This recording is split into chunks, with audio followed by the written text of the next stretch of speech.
very good prevention that we have in our hand is the vaccination part.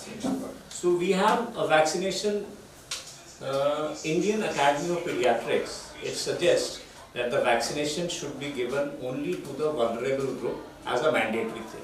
Now who is this vulnerable group or a high risk group?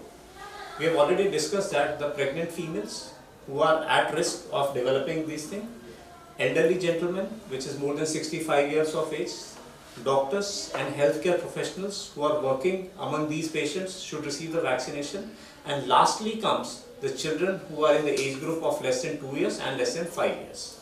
And I would also like to add the patient who are having pre-existing respiratory or cardiac disease. Yes. These patients should also be given the vaccination. I am giving the vaccine every season, but still my child is catching flu, so is the vaccine effective or not?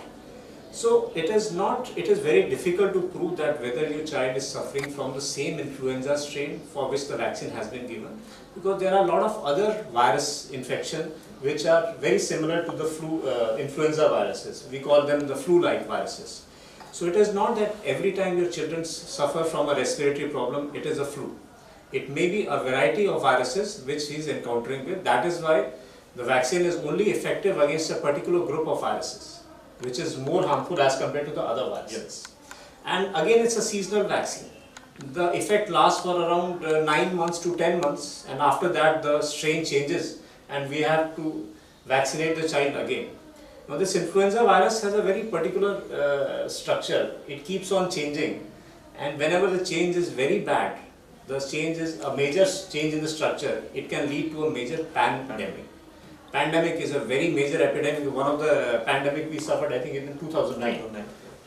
That time it was a very major disaster, and there were a lot of deaths also during that time. So since then, the awareness of this flu virus has also changed.